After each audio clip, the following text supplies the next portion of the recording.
Welcome to the University of Michigan Dentistry Podcast Series, promoting oral health care worldwide.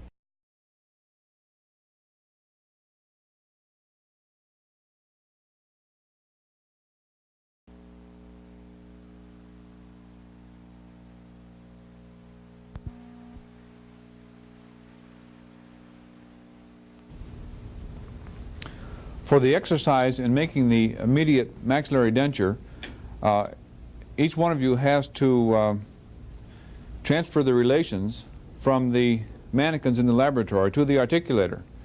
And to do this, we have simplified it. We didn't want to make an entire exercise out of the faceball transfer and so forth, so we have simplified the procedure.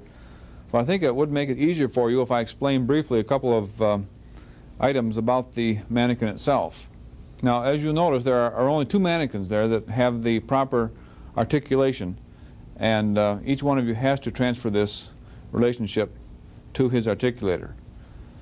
The feature that I would like to point out here is that a small pin in this area can be released by just pulling it out, and then the lower mechanism representing the mandible can freely move back and forth. And to obtain a faceball transfer, if you do it from the beginning, can be done by locking this portion of the articulator out of place by just driving the pin through a hole in the back, and the mannequin can be locked open, and then you can work freely with the faceball. And then to record the vertical and centric in one step, all one has to do is place either a base plate or some soft wax between the two arches, and then swing the mandible forward and drive the pin back through the hole in the rod, and at this time the entire mechanism is locked, and this is the relation between the mandible and the maxilla that we desire.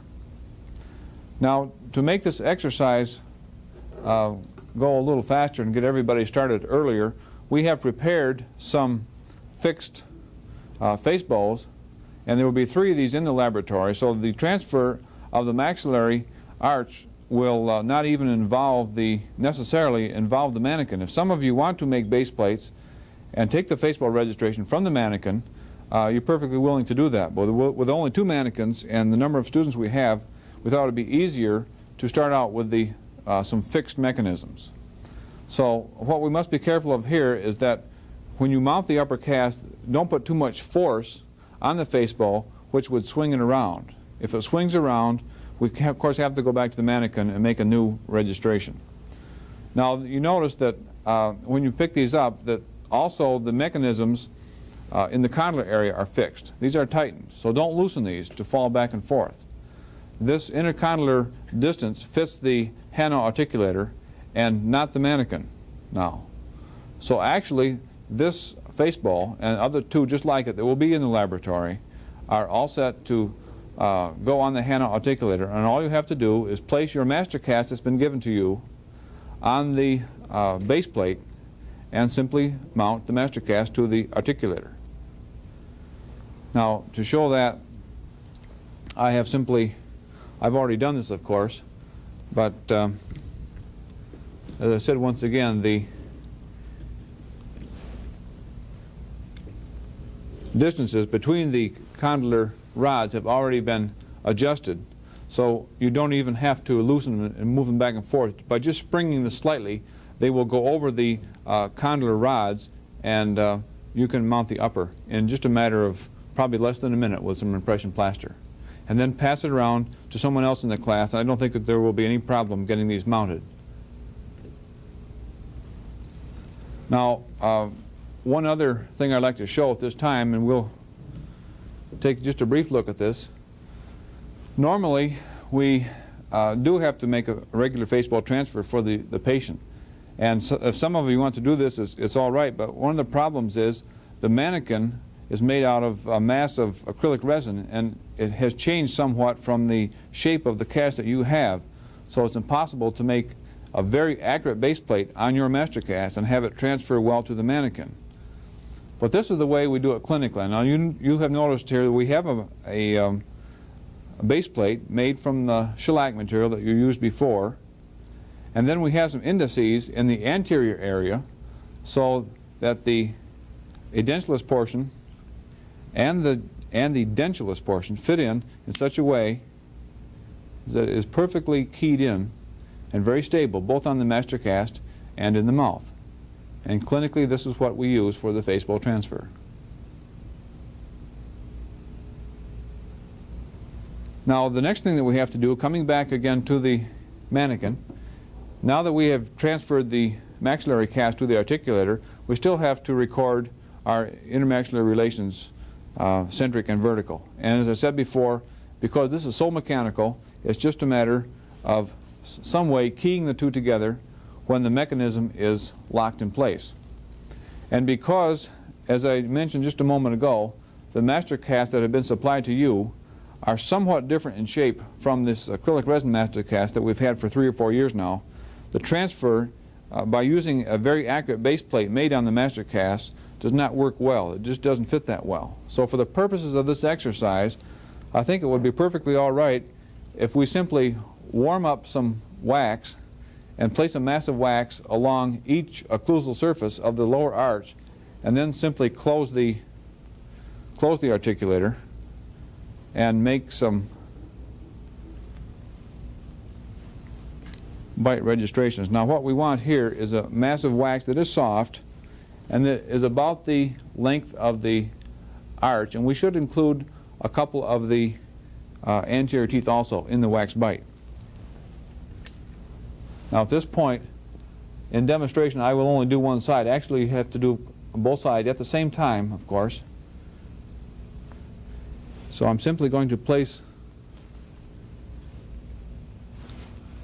now we should put a soft roll of wax on both sides just like that, and we simply close down into that, and of course the index is made against the edentulous ridges, and there are many characteristics of the edentulous ridge that will help us key it in.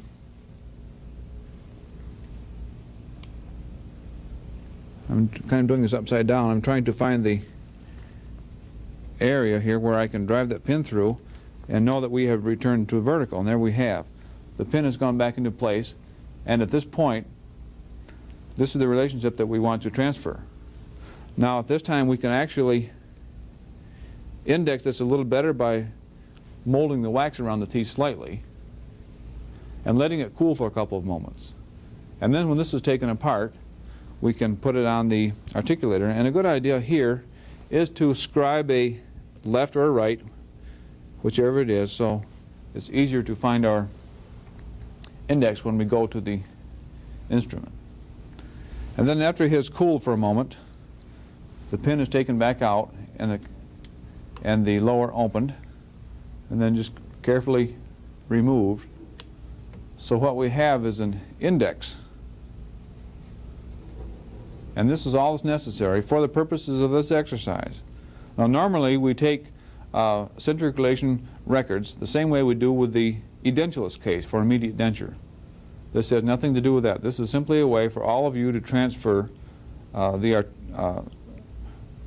mandibular and maxillary cast for this particular exercise.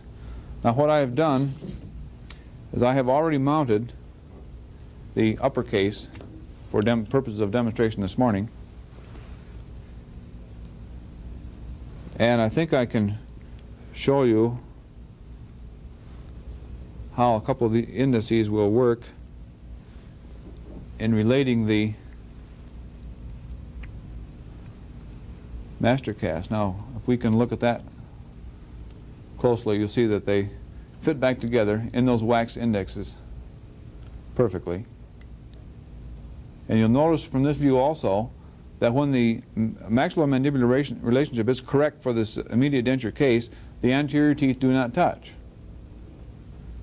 So if your teeth touch when you've mounted them, it's incorrect for some reason. And of course the lower is already mounted in this case. This is just demonstrating how the wax bite worked. So at this point I'm going to reattach the lower member to the articulator, and the last step of course is to go back to the mannequin and observe the relationship of your mounting to the mounting on the mannequin. And just by observation, you should be able to tell whether it's correct or not. By the horizontal plane of the maxillary cast and the relationship of the anterior teeth to each other. And at this point, you are ready to set the teeth on the maxillary immediate denture, and then you can go ahead and wax the denture, and that completes the exercise for the immediate denture.